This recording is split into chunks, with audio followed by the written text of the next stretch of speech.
Bueno, pues aquí estamos ya en directo, una semana más en Más Vale Prevenir, y como siempre voy a presentar a mi compañero Emilio Sanchís. ¿Qué tal, Emilio? ¿Cómo estás? Pues nada, encantado con este gran cierre de temporada. Bueno, creo que hoy a ti y a mí nos va a tocar ser alivio cómico nada más, porque hay alguien que lleva 15 días, que está, exultante los 15 días con la visita de hoy. Así que, Juanvi, peliculitas, ¿qué tal? Todo tuyo. Muy buenas, estoy muy contento porque es el último programa y hoy tenemos un invitado muy especial y es el señor director de cine Alex de la Iglesia, que está aquí. ¿Cómo estáis? ¿Qué tal? Y con él vamos a hablar sobre el Día de la Bestia. ¿Qué dices qué? Que hoy vamos a hablar sobre el Día de la Bestia, que es tu segunda película y que hoy cumple 26 años. Sí, perdonar el punto Paco Martínez Soria, pero es que no oigo un carajo porque estoy viéndolo no por un ordenador, sino por un móvil que se me ha caído 35 veces al suelo. Y los altavoces van como chungo. Pero bueno, sí, efectivamente parece como que hemos cumplido un montón de años, ¿no? Sí, la verdad que sí, porque yo recuerdo alquilarla hace 20 y pico años en el videoclub y decir, madre mía, que a un cura se le cae una cruz encima, ¿sabes? Y 20 y pico años después hablar con su director. Bueno, pues aquí, yo primero... estamos. ¿Eh? Que aquí estamos para responder a lo que queráis. Yo primero que quiero... Quito un motor que hay por ahí. Voy a cerrar la puerta. Espera un momento. Tranquilo. Yo mientras os cuento a los demás que en aquella época yo era heavy y tenía melena. ¿Vale? Como dato. Hombre, yo heavy sigo siendo, ¿eh? Lo que pasa es que soy una mierda de heavy. Pero soy heavy. Ya está. Me estaba comiendo la moral. Sí. Nada. Que digo que 26 años, pero que pocas películas habrán envejecido como ha envejecido el Día de la Bestia, ¿eh? Ha envejecido genial, vamos. Bueno, pues yo es que eso no lo puedo decir, ¿sabéis?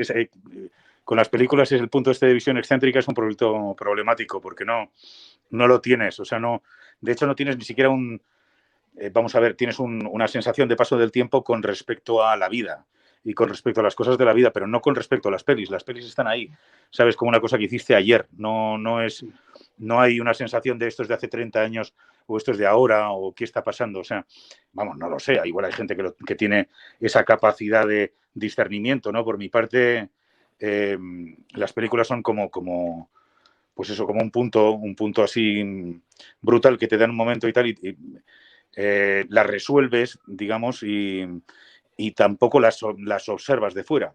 Son como partes de, yo qué sé, partes de una vida, no sé, como cuando, me imagino que a vosotros os ocurre lo mismo cuando escribís o cuando estáis haciendo algo concreto, que vamos, que puede ser pintar una puerta, ¿eh? Pero no hay una distancia con respecto a la obra. Quiero decir que hay distancia con respecto al tiempo, con respecto a ti mismo incluso, ¿no? Que descubres que eres otra persona. Pero con respecto a la obra no hay una distancia, ¿no? Bueno, no me acuerdo ni de la mitad de lo que he hecho, pero te quiero decir que sí que tengo la sensación de que son cosas como productos hechos ayer. Pero mira, también es curioso que después de 26 años, por ejemplo, la parte de temática social de lo de Limpia Madrid está más en boga y más de actualidad que nunca, ¿no? Sí, eso es un poco triste porque digamos que en ciertos aspectos, es decir, la idea de progreso es una idea así como del 19, que ya, quiero decir, después de Foucault, pues no tienes esa sensación de que, creo yo, de que haya un progreso en la humanidad, ni que haya un desarrollo, ni que haya un antes y un después, sino que hay una especie de digamos, de conjura ciclotímica, ¿no? O sea, las cosas no van siempre hacia adelante, sino también hacia atrás y tal. Y en ese sentido no hay yo no creo que haya un avance, quiero decir, hay un avance en otros sentidos, hay avances maravillosos y que todos conocemos y que de alguna manera harán que el siglo XXI sea recordado con cariño. Pero desde luego quizá el auge de las ideologías extremas no es de lo que más nos deberíamos sentir orgullosos, ¿no? Claro. Yo, antes de continuar y entrar en materia, yo quería darle las gracias a Alex por dos cosas. Una, por venir al programa. Sí. No, a ti no te lo digo, le digo a mi hija, que anda por aquí. Dime. Quería darte las gracias por venir al programa, lo primero. Ah, genial. Y segundo, quería darte las gracias por hacer una película con Rafael que se titula Mi Gran Noche, que es mi canción favorita de Rafael. O sea, eso Eso para empezar. Y ahora ya podemos empezar con el Día de la Bestia, pero es que tenía que darte las gracias por Rafael. O sea, Gracias. Gracias. Bueno, eso casi dáselo más a él, ¿no? hombre, claro, No, si pudieras se las daba, te lo digo. Javier, Rafael es un caso de fagotización absoluta. O sea, conseguí estar en los títulos de crédito al final. Fue una labor, ¿no? Porque Rafael al final se comió la película. Julia, por favor, ¿puedes dejar la silla? ¿Qué estás haciendo? Perdón. Venga, vete. Estás sacando ahora de pronto una silla de mi cuarto. No, es decir, nada es nunca como uno cree. Bueno, Pero eso es que así. nos están enviando comentarios ya la gente que nos sigue desde Facebook y desde Twitch. Y, por ejemplo, Vanessa Brisac, nuestra compañera, Vanessa Brisac, dice que el Día de la Bestia nos ha dejado imágenes icónicas del cine español que ya forman parte del imaginario colectivo. Es verdad, ¿no? De hecho, yo me he encontrado hasta un estudio sobre la arquitectura del Día de la Bestia, que habla, por ejemplo, de la comparativa entre Aránzazu y las Torres Kío, ¿no? De la diferencia de arquitectura, las dos torres de línea recta con la curva que simboliza al diablo y tal. Sí. Sé si conoces esos estudios y qué te parece.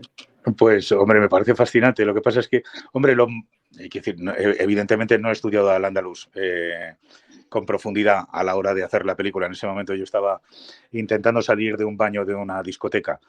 Pero sí que es cierto que la arquitectura es muy importante o ha sido muy importante para mí en casi todas las películas, ¿no? Quizá la primera en la que se me notaba era en el Día de la Bestia, ¿no? Por la paranoia de los logos y lo que más me interesaba sobre todo era el tema del logo. Eso sí que, es decir, el logo del demonio. ¿Cuál es el logo del demonio, no?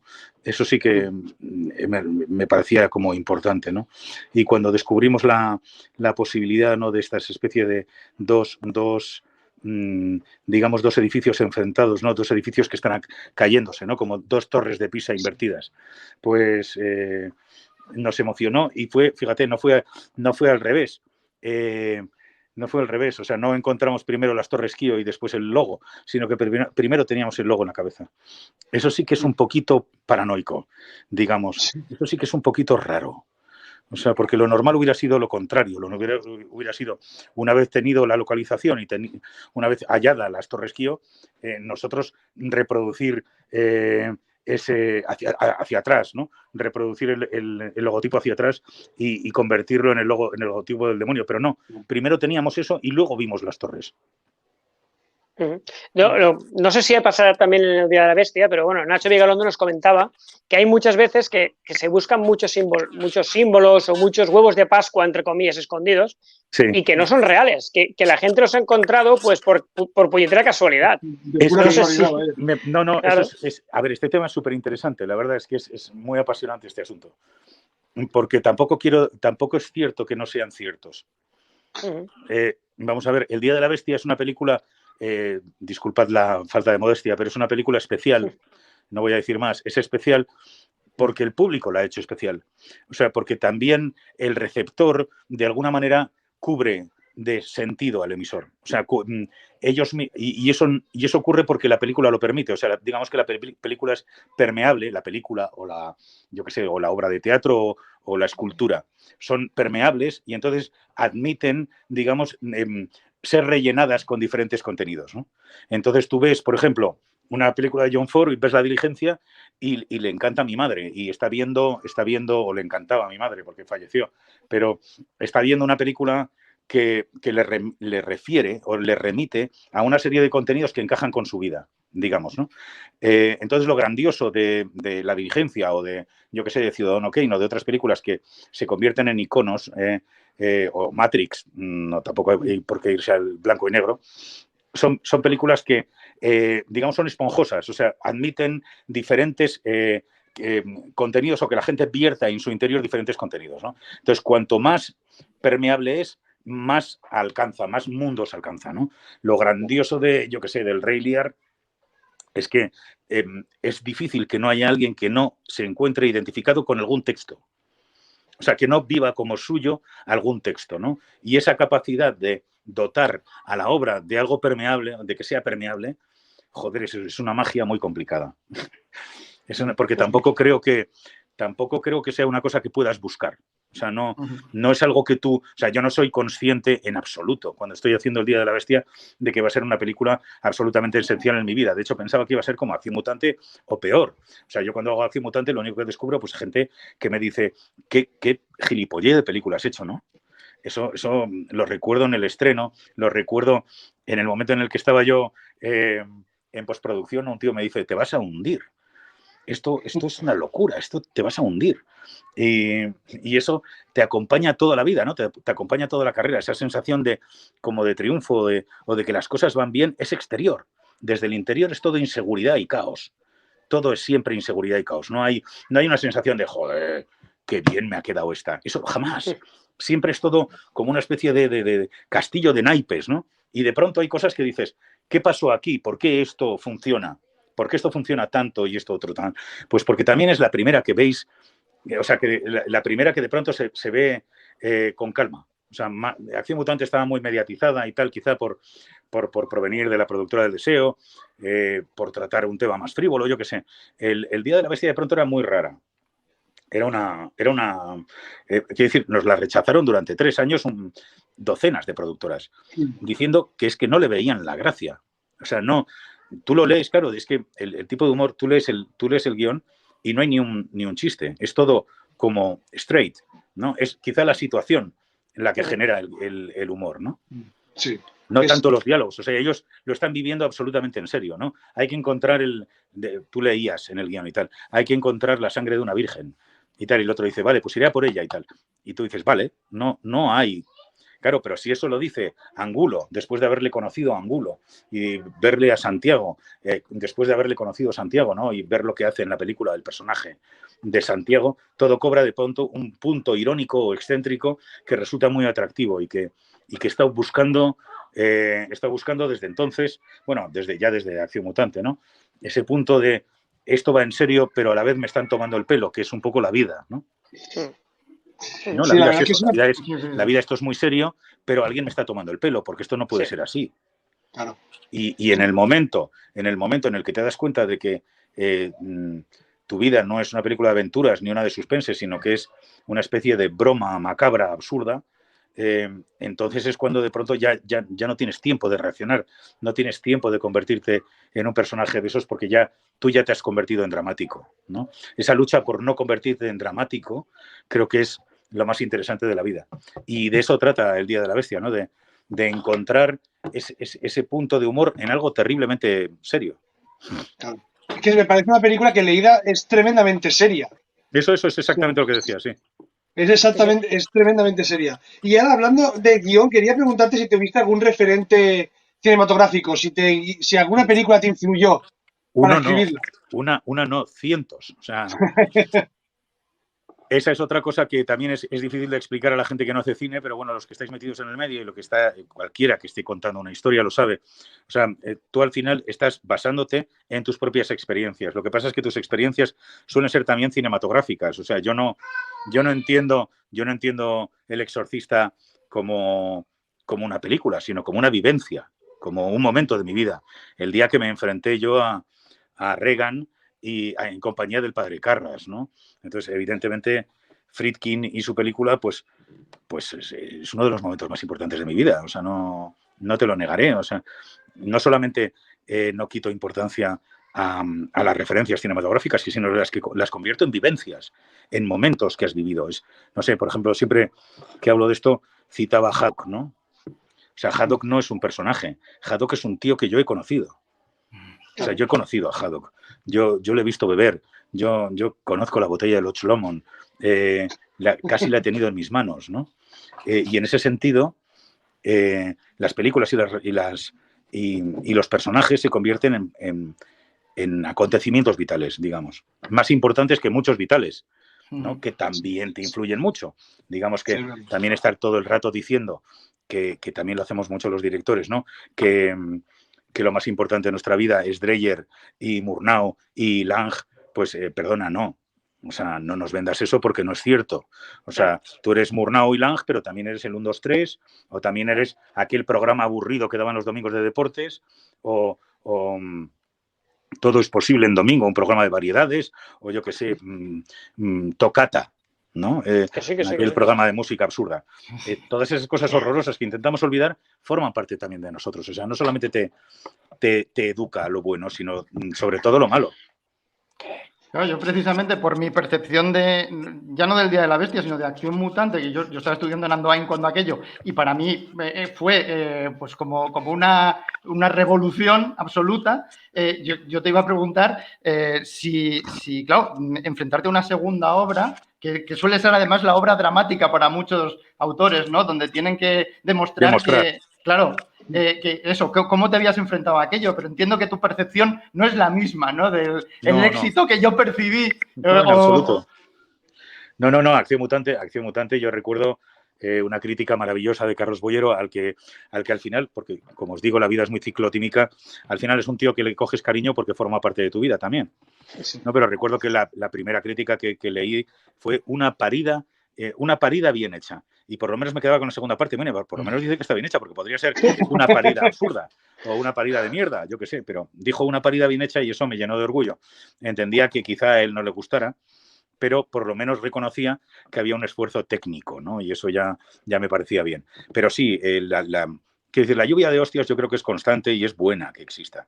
Es normal que exista. O sea, lo que no es normal es que pensemos que somos como, yo que sé, como no sé, grandes dioses tocados por el destino. O sea, somos gente que yo que sé, que se dedica a hacer películas como cualquier otro, como otros se dedican, yo que sé, a hacer tebeos, por ejemplo, que es una profesión que a mí me resulta más querida incluso que la de cineasta. O sea, tengo más respeto por un dibujante. O sea, un dibujante me parece que es un tío que francamente o está dotado por un dios mítico y le convierte en un gran dibujante, como yo que sé, podría ser, no sé, Sienkiewicz o podría ser Bernie Wrightson o Alex Raymond, ¿no? O sea, yo he visto originales de Raymond y dices, esto no lo ha hecho un ser humano.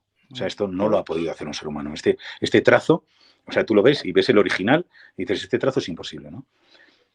Eso sí merece mérito. El cineasta, pues, también en el sentido de pues, que es un artesano, es un tío que trabaja, y eso es lo que me interesa, el cine como profesión. O sea, que tampoco voy a estar muy preocupado por... No preocupado, sí que estoy, porque de ello depende de que pueda hacer más películas, ¿no? La recepción de mis películas, ¿no? Pero lo que a mí me resulta interesante es la posibilidad de seguir haciéndolas, ¿no? Entonces, de vivir haciendo cine. Vivir haciendo cine, vivir rodando. ¿No crees, Alex, que también hay algo que no es tangible? O sea, el que sea un éxito una película o cualquier cosa, hay algo que no es tangible que hace que por ejemplo, una serie también hecha como Plutón Verbenero, por ejemplo, no sé por qué no tuvo más éxito. Yo la quería sacar a colación porque claro, yo era un fan absoluto de esa serie. ¿Y qué es lo que hace que ese producto, un producto se conserve ahí otros años y otro no? Pues yo creo que es algo que no lo sabe nadie. A ver, o sea, yo no puedo evitar la variable mi talento o la capacidad de hacerlo bien. Eso sin duda. Después hay un montón de factores que lo cambian. Porque si lo dan en la segunda cadena no lo ve nadie. Esté muy bien o no esté muy bien. No lo ve poquísima gente. O sea, nosotros teníamos un SARE superior a Lost, porque Lost lo estaban dando en la segunda cadena en ese momento y era muy difícil. Después, la única manera de controlar si la serie iba bien o no era el share de Televisión Española, que en su momento te hundía, ellos mismos te hundían el share porque la ponían a las 12 en la página web, ellos mismos. Yeah. Entonces, ¿quién va a verla en un momento determinado si sabes que a las 12 la puedes ver tranquilamente? O sea, y sin embargo, en el contrato era muy importante para una segunda temporada o una tercera, era muy importante cómo funcionaba a nivel de audiencia en la segunda cadena. Entonces, claro, a nosotros no nos dijeron, oye, pero perdona, a las 12 la vamos a poner en la página web, ¿no? Hubiera sido todo muy distinto. Pero, por otro lado, pues, quiero decir, también depende del momento en el que lo sacas. Igual en ese momento la gente prefería ver otras cosas o interesadamente, por ejemplo, el éxito de Amenábar, ¿no? El éxito por ejemplo, de un director al que yo admiro mucho y tal, que es Alejandro. ¿Por qué funciona? Porque de pronto se toma en serio O sea, yo hacía, digamos que yo hacía tragedia grotesca o tragicomedia o comedia de humor negro, o como la quieras llamar.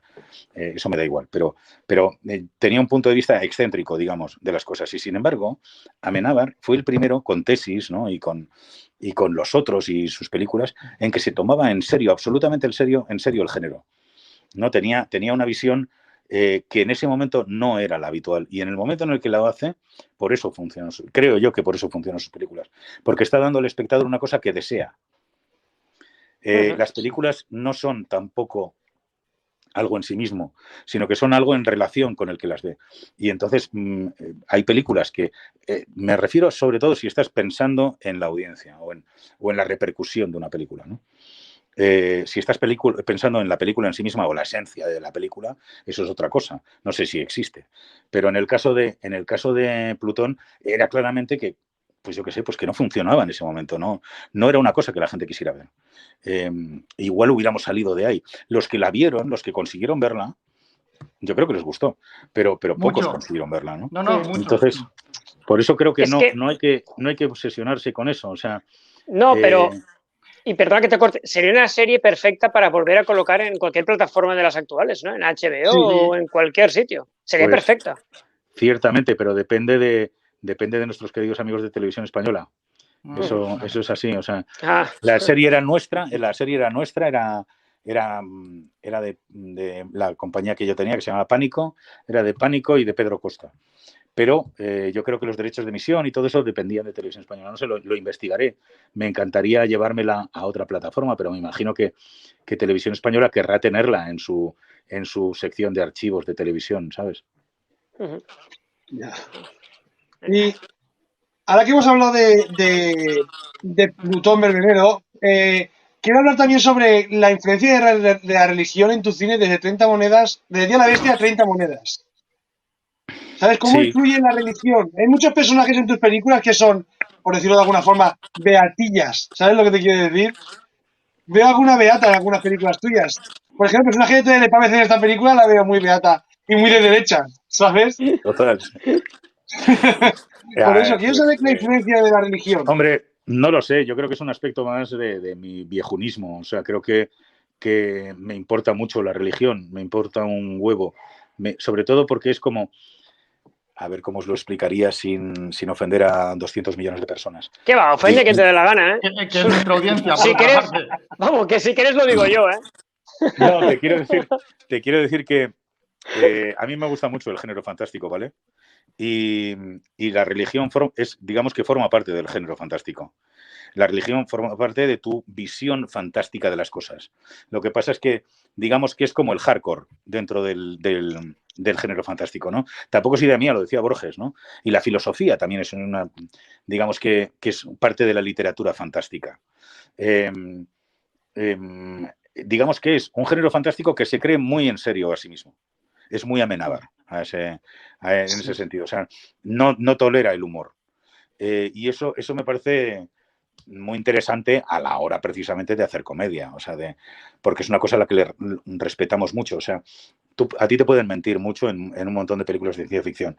Te pueden hablar de puertas dimensionales, que admite una verosimilitud como de un 30, 40%, porque dices, no, cállate, que Stephen Hawking se está hablando de esto, espérate, o sea, la ruptura del espacio y el tiempo es una cosa que, como proviene precisamente de un mundo mágico, que es nuestra interpretación de la ciencia, o sea, no deja de ser parte de nuestra fantasía. O sea, no tenemos conocimientos como para hablar por lo menos yo, de puertas dimensionales de una manera seria.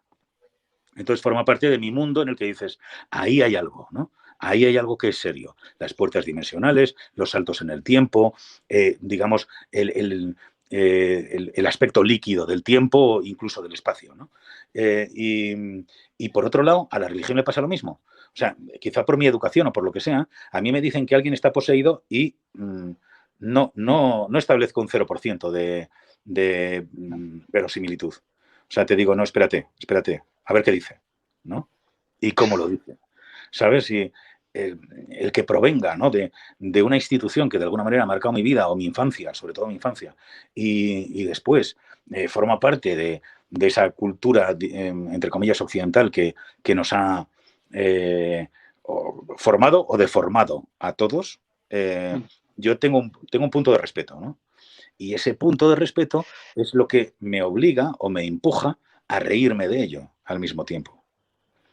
O sea, establecer una distancia para protegerme, ¿no? La única manera de protegerte de algo es mirarlo desde fuera y reírte. O sea, es un escudo, es un sistema de protección y también puedes utilizarlo como arma. O sea, tú puedes lanzar un chiste. Cuando alguien es agresivo contigo y te ofende, tú puedes lanzar un chiste, ¿no? Y creo que eso forma parte de la cultura. Evidentemente, eso es cultura, porque eso impide que te líes a hostias, ¿no? Digamos. No, le cuentas el chiste y luego le metes la hostia. Bueno, yo no, que soy pequeñito. Es difícil es muy difícil que se entable una pelea si alguien te hace reír. Creo que es imposible. O sea, en el momento en el que alguien te hace reír, le conviertes en superhumano. O sea, no ya humano. Es un tío al que respetas porque te hace reír. Entonces sería imposible. Sería imposible un conflicto físico, ¿no? Eso, Alex, es la forma de pelear de nosotros, los pequeñitos. Los que somos así pequeñitos. Exacto. Yo de pequeño tenía la obsesión de convertirme en Hulk y, digamos, sembrar un poquito de caos en el patio del colegio. Y otra que utilicé muchísimo de pequeño era el tema de, digamos, una especie de afiliación falsa a un grupo. Tú te introducías en un grupo, ellos pensaban que formabas parte del grupo y tal, y digamos que te convertías en una especie de sucio pelota que en un momento determinado se está riendo de todos, ¿no? Y ellos lo notan, ¿no? Y entonces eso genera como una especie de pseudo respeto. Dicen, hostia, este subnormal se está riendo de nosotros, eso quiere decir que, de alguna manera, está por encima de nosotros, ¿no? Perdonad por el concepto. Eso es encajar para sobrevivir. Además de la religión, la televisión también es un tema que aparece casi de manera recurrente también en tus pelis y nunca para acabar bien parada, ¿no? Creo que tienes una relación un poco, no sé, crítica cuando menos, ¿no? Con el mundo de la televisión. Me pasa lo mismo, o sea, digamos que sí, no, sin duda. La televisión es como, es el ojo el ojo del demonio, ¿no? O sea, a través de la televisión o el agujero negro, ¿no? El beso negro, ¿no? A través de la televisión hemos visto lo mejor y lo peor del mundo, ¿no? Yo de pequeño, o sea, veía los dibujos animados de la Warner, que para mí era el momento máximo mágico de la semana. Los daban los jueves por la tarde a las 8 en la segunda cadena y no volvías a verlos. No existía vídeo, no existían plataformas, no existía nada. O lo veías el jueves a la noche o te lo perdías y no volvías a verlo hasta dentro de una reposición 5 años más tarde, ¿no? Y claro, era religioso, sin duda. Era un momento religioso. Y al mismo tiempo, la televisión también era esa especie de ya te digo, de boca negra como la del guardián de la puerta de Mordor, ¿no? Ese sitio donde existía el máximo de los aburrimientos, ¿no? El horror del aburrimiento espantoso, ¿no? Cosas que no te interesaban nada en absoluto, llenaban horas de tu vida porque no había otra cosa, porque estabas encerrado ahí en esa habitación y tenías que ver la tele, ¿no? Entonces, no sé, había programas infernales, ¿no?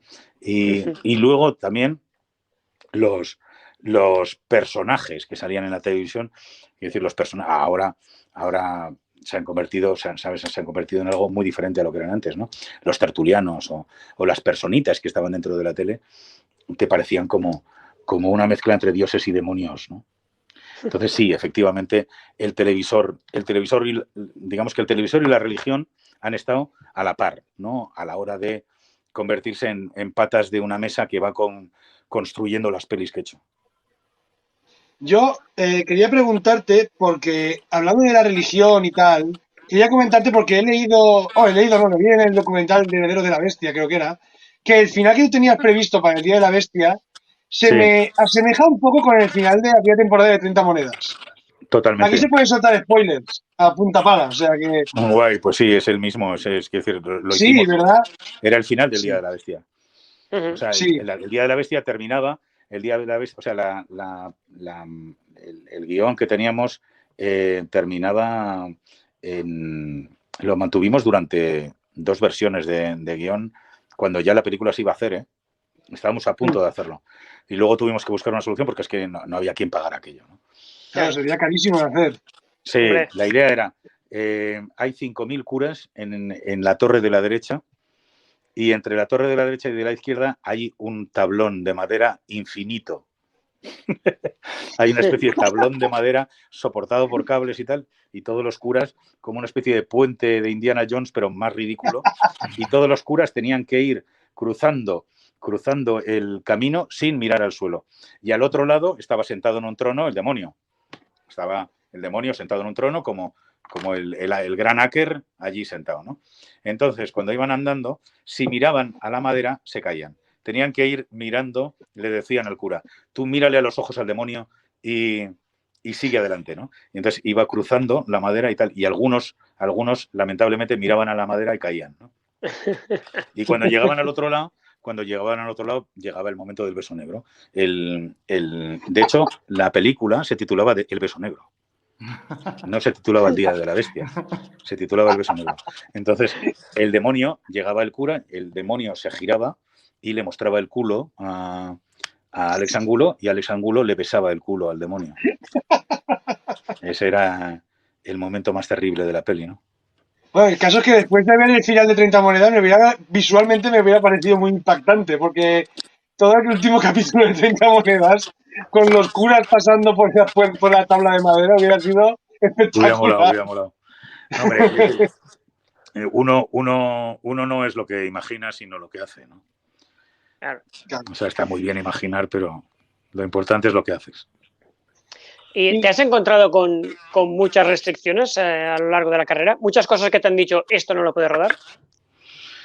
Bueno, pero eso no es una cosa rara. Vamos, no. Yo no sé cómo funcionan los demás. O sea, no puedo hablar por el resto de mis compañeros, ¿no? Pero a mí me parece que es una cosa constante. O sea, que todo el mundo se encuentra, o casi todo el mundo se encontrará. O sea, de 5 o 10 cosas que imaginas, haces una. O sea, consigues colar una de 5 o 10 que son imposibles, ¿no? Ahora, no sé, estoy desempolvando guiones, ¿no? Y recuerdo, por ejemplo, pues estaba, ya te digo, El Santo, que se me hundió hace poco, Fu Manchu, que se me hundió también, a punto de terminarla, a punto de empezar a rodar, se hundió Fu Manchu, y luego una fantástica que...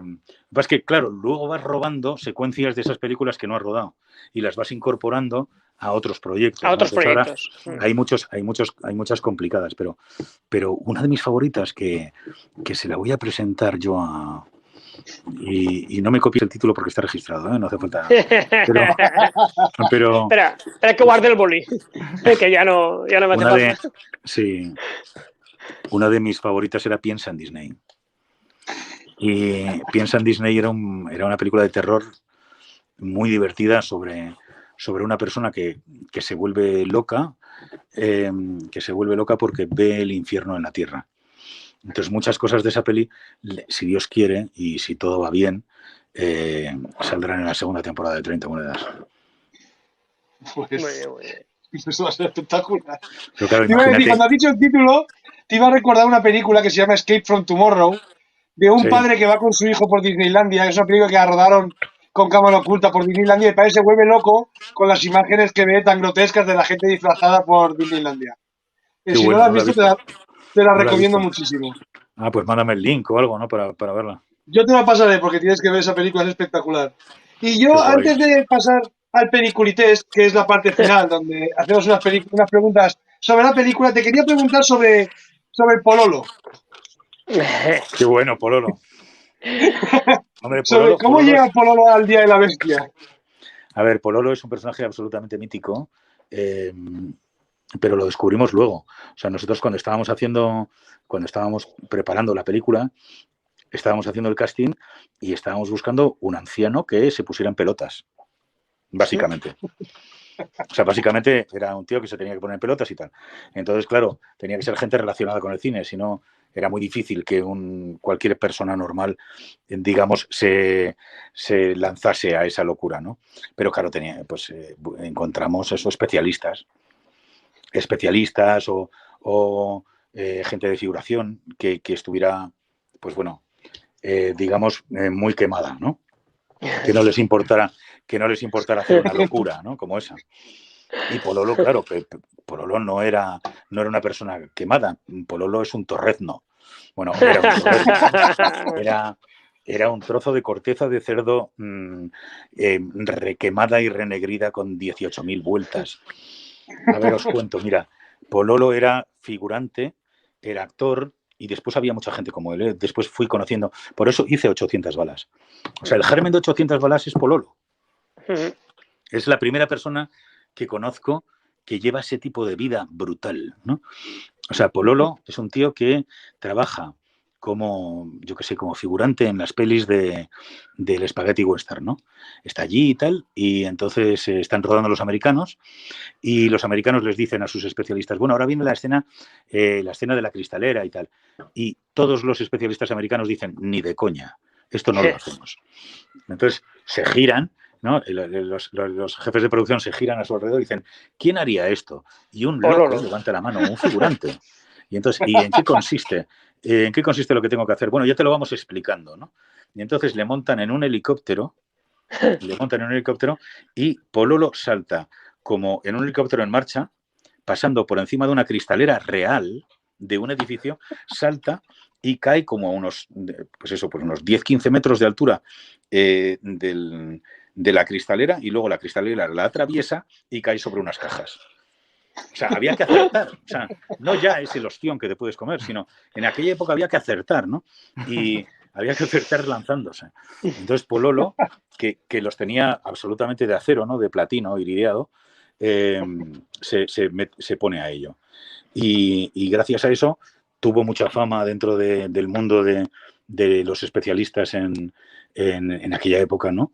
Y entonces le salieron muchas pelis. Pero claro, cuando acabó la época del Spaghetti Western, pues Pololo dejó de tener trabajo y tal.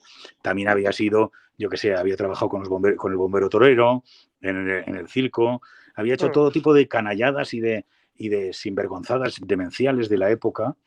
Y claro, todo eso ahora es absolutamente impensable, obviamente, ¿no? Claro. Todo eso entra dentro del fantástico, no hay nadie que haga eso, afortunadamente, ¿no?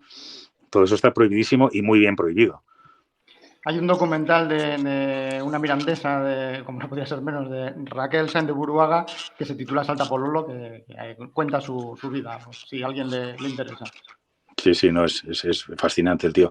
Fue boxeador, fue todo lo que se podía ser. Fue todo lo que se podía ser, o sea, era un... Y nada, pues en la película era divertidísimo tenerle allí, ¿no? Le daba igual estar delante de 20 personas en pelotas que de 100. Y nada, pues no sé, os podría contar 1000 cosas, pero son todas muy sabrosas. Lo que oí que Pololo se tocaba durante el rodaje de la película.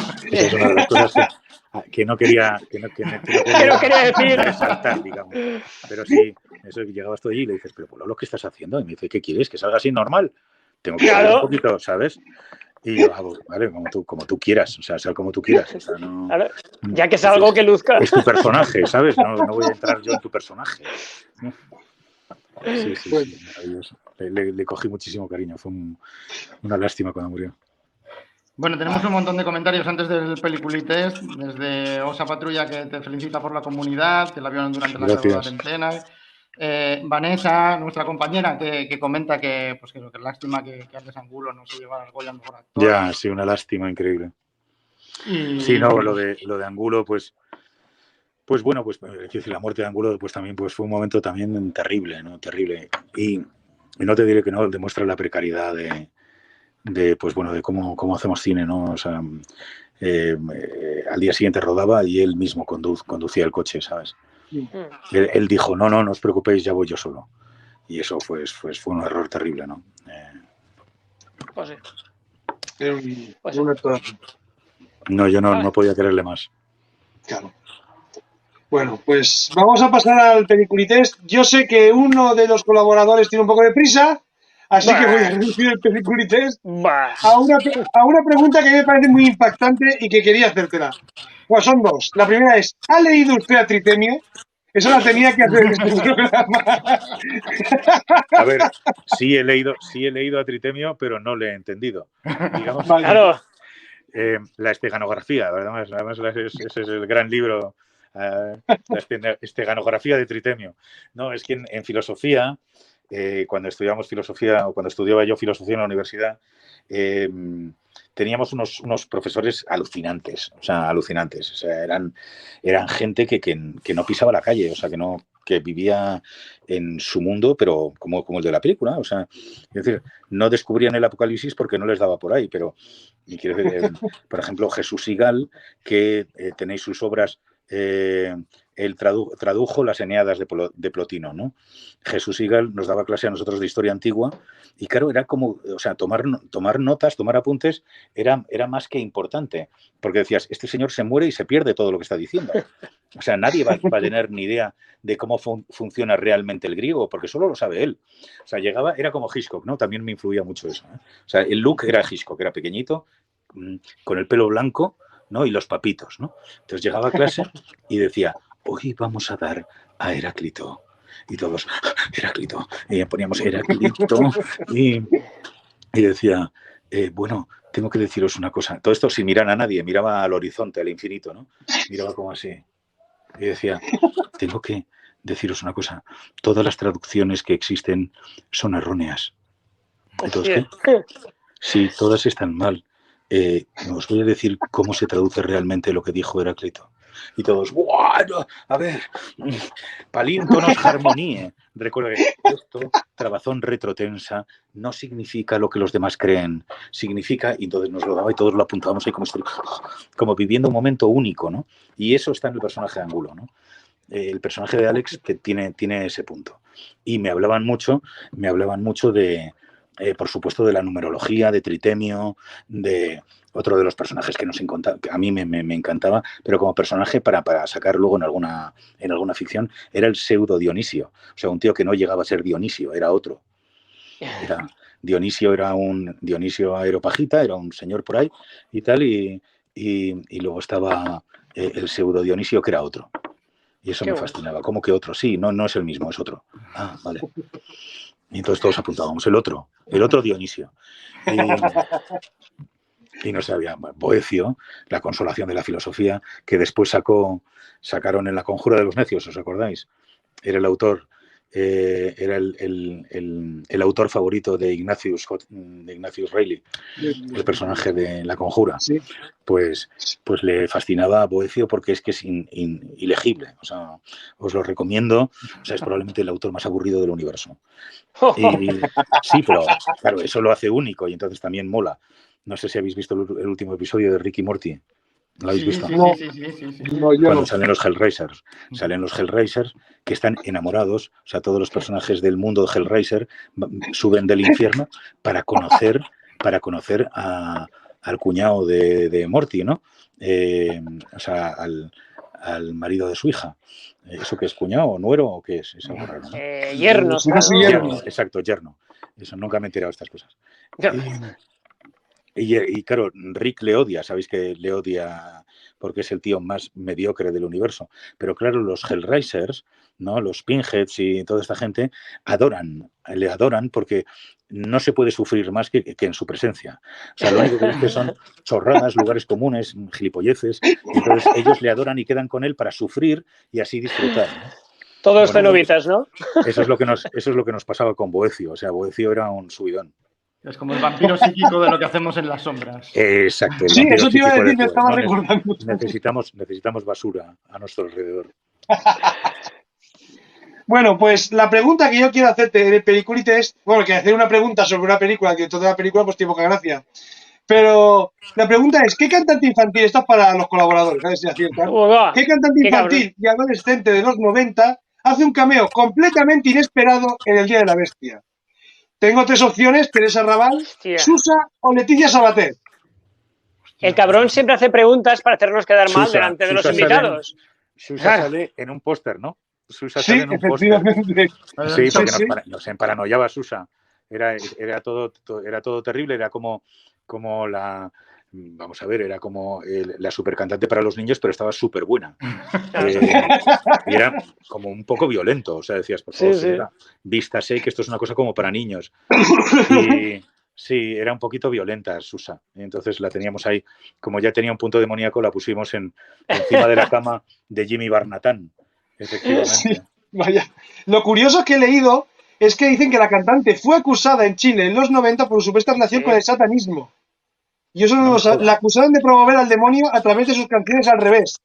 No fuck. Vale, puesto un visionario. Puesto un visionario, lo que te diga yo. ¿Ves? Es lo que os digo, que es que hay películas que admiten este tipo de información, no sé, satánica, digamos, o sacrílega, ¿no? Que de pronto la chupan. O sea, claro. La película se va convirtiendo... Es lo que pasa con Kubrick. ¿Visteis el reportaje ese de Kubrick? Salvando las distancias, perdonad. Pero ¿visteis el reportaje ese de Kubrick sobre Shining? Sobre The Shining. Sí, el documental. Sí, claro, de pronto hay gente obsesionada con The Shining, ¿no? Y entonces dicen, hostia, o sea, he visto la película y entonces voy a estar dibujando, voy a dibujar por dónde va Jack Torrance y cómo se mueve en el hotel. Entonces dice, bueno, este es el salón, por aquí se mete, cruza una esquina, anda por un pasillo y llega a la habitación donde está el tipo que le hace la entrevista para ver si le admiten o no, ¿no? Vale, esa habitación no puede estar ahí. ¿Por qué? Porque volverías al salón. O sea, no encaja. O sea, lo han medido, están tan locos que han medido los pasos, el pasillo, las vueltas que da y dicen, hostia, no. Entonces dicen, esto es mucho más satánico de lo que parece. Pero, claro, pero eso realmente no es disfrutar de la película, coño. Creo que de cada planta del hotel hablaban de los pasillos, donde llevaban... Kubrick no pensaba en todo. Kubrick tranquilamente diseñó el hall, diseñó el pasillo, necesitaba un pasillo y necesitaba un camino y lo colocó donde a él le parecía bien, ¿no? Eso es muy lógico. Me encanta eso. Pero lógico, es que no importa tampoco. Es que, por supuesto que no importa, pero si de pronto la película cobra ese punto de algo mágico legendario que ha transformado tu vida y que te flipa y la has visto 30 veces, pues yo me veo a mí mismo encontrando similitudes y movidas en todas partes, ¿no? Claro. Hombre, yo he contado pensando, pues es verdad, pues mira, esto es verdad. Pues mira, joder, sí. No, yo he contado el número de palabras que se pronuncian en el Día de la Bestia y daba la fecha de hoy. Verdad, claro que sí. Eso sería buenísimo, ¿te imaginas? Luego también estábamos obsesionados con una cama en la que la gente no podía dormir. O sea, en la cama sobre la que saltan los personajes y tal, persiguiéndose y tal, en una cama que teníamos ahí, y normalmente lo que pasaba es que dormíamos todos en esa puta cama. O sea, todos estábamos destrozados, rodábamos 14 horas al día y no había tiempo ni de irse a casa. Y nos quedábamos muchos a dormir en el decorado. Muchas veces nos quedamos ahí a dormir. Y claro, al día siguiente aquello, claro, olía a demonios, ¿no? Y daba la sensación de la cama, que la cama estaba muy poseída, pero yo creo que era solamente una cosa nuestra, ¿no? Sí. Bueno, vamos a ver. Seguimos con el peliculitest. Hablando de cameos, este tiene truco porque el famoso en cuestión aquí no era nada famoso. Aunque ahora parta la pana con los yayos andaluces. El enunciado es espectacular. ¿De quién se trata? ¿José Mota, Quique Camoiras o Juan y Medio? Juan y Medio, tío. Juan y Medio. Sí, Juan y Medio. Es que yo estaba haciendo inocente en aquella época. O sea, yo no tenía un puto duro y estaba perdido viviendo en una pensión vivía en una pensión en Fuencarral, en la pensión SIL, y entonces fui a presentar el guión a esto, ¿cómo se llamaba la empresa que hacía Inocente? Era esto, Zebra, ¿no? Zebra no, Zeppelin. Zeppelin se llamaba. Y entonces fui allí y tal y dije, hola, ¿qué tal? Y tal, quiero hacer esta película. Y tal, me dicen, bueno, la película no hay Dios que la entienda, eso me parece absurda. Pero, ¿por qué no diriges el programa? Y yo, venga. Y entonces pues me puse a dirigir Inocente y estuve año y medio, hice como 24 bromas, una cosa así. Y entonces allí conocí a Juan y Medio, que era encantador, nos lo pasábamos bomba con él y tal, era un tío gigante de un aspecto temible, pero luego él era pues como tú y como yo, ¿sabes? Un tío normal. En el Festival de Televisión de Vitoria, que ha sido premiado en múltiples ocasiones, se llevaba a todo el equipo y subía con todo el equipo al escenario. Eran como 40 y tantas personas allí subidas en el escenario. Sí, siempre. Y tiene una biografía curiosa, que ha sido hasta manager de Hombres G en su momento, ¿no? Sí, no, es un tío muy humilde y sobre todo muy cercano, ¿no? Es un tío, no sé, si yo midiera 2 metros y estuviera cuadrado y fuera guapo y tuviera esa voz, pues sería insoportable, pero Juan y Medio ha conseguido mantener ahí un poco la cordura, ¿no? Y con todos esos aditamentos, ¿no?, del personaje, pues parece que se defiende muy bien, ¿no? Tiene carisma 18. Oye, tenemos una pregunta. Carolo Ruiz, ¿pasó algo con un adivino real al ir a alquilar una localización destinada a ser la casa de Caban? Creo que ya sé quién escribe. Sí, nosotros... fue un momento muy absurdo, ¿eh? Aquello, la verdad es que también es un poquito así. Estábamos buscando dónde rodar el apartamento de Caban. Y entonces entramos y imaginaos el shock cuando se abre la puerta para mostrarnos el apartamento donde íbamos a rodar y nos abre Rappel. Rappel, no sé cómo. Yo digo, Rappel. Y me dice, ¿qué? Y yo, ¿qué haces aquí? Y me dice, joder, es mi piso. Y yo, pero es que queremos rodar una película en él.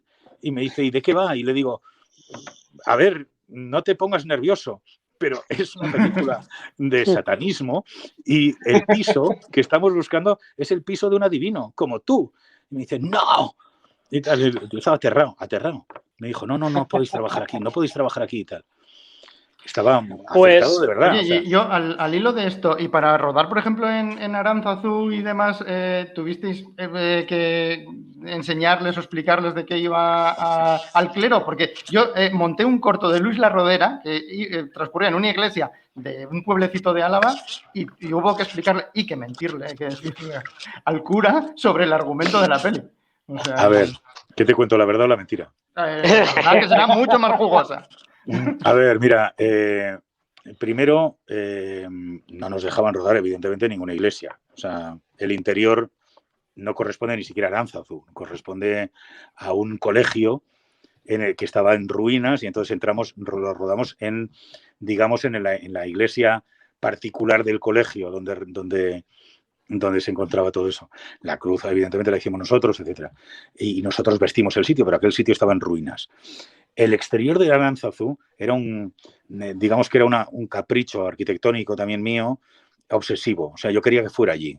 Tenía que ser en la iglesia de San Idoiza y con las esculturas de los apóstoles de Oteiza, porque ya en sí mismo es sacrílega.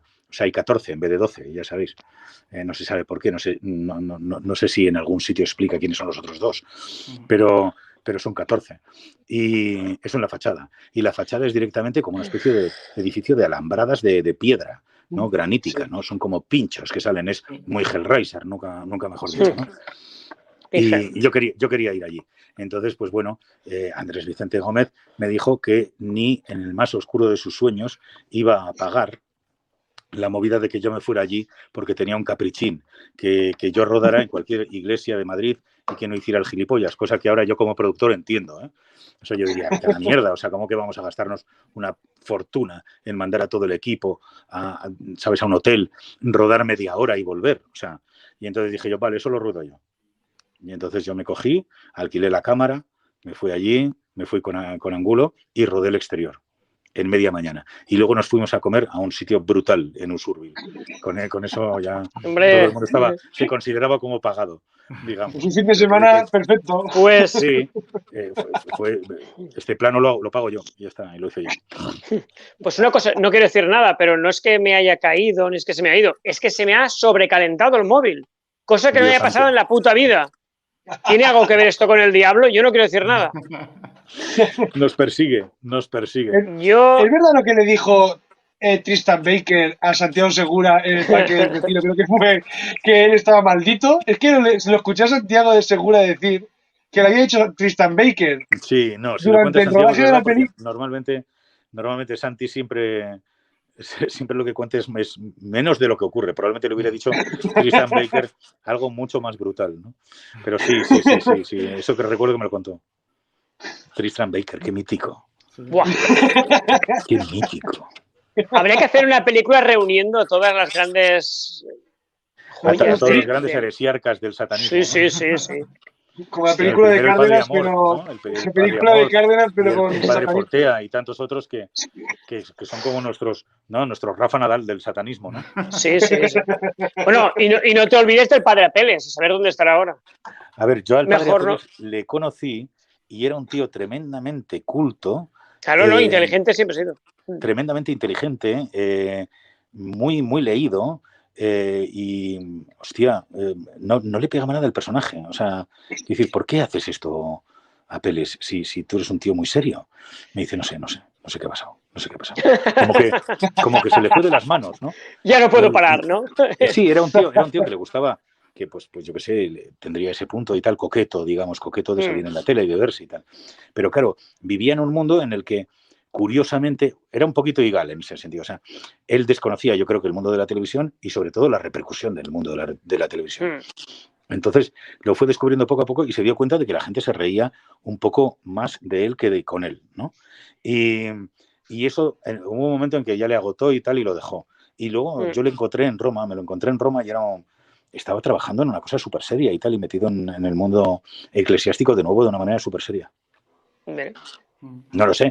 Luego, también, por ejemplo, citó una vez en la televisión, estaba en un programa de esos y tal, de juicios acerca de lo normal y lo paranormal y tal. Por ejemplo, citó el Picatrix, ¿no? Que es un libro así de demonología serio. O sea, controlaba, sabía de qué estaba hablando. Pues yo creo... Sí, vaya, sería un cabán espectacular, sí, ¿verdad?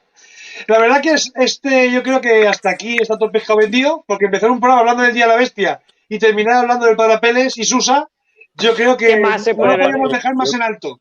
Forma parte de nuestro pasado más oscuro, todo. Sí. Ha sido un placer tener a Alex con nosotros, hablar de la película y esto es un mensaje para Carlos y para Emilio. Ha sido un gusto estos 10 programas de las películas de Peliculitas y volveremos con una segunda temporada, como esperamos vuelva también 30 monedas, efectivamente. Cuando queráis y como queráis. O sea, es un placer hablar con vosotros, de verdad. Un gustazo. Pues muy bien, pues muchas gracias. Y nos veremos en la segunda temporada. Alex de la Iglesia pasa de Variety y se mete con el Peliculitas. El titular, ese va a ser. Voy a hacer una camiseta con eso. Me lo paso mejor. Pues gracias. Bueno, pues nada, pues muchas gracias y nos vemos en la segunda temporada. Venga, ojalá. Hasta luego. Alex, muchas gracias. Un día de estos. Un abrazo. Venga. Chao.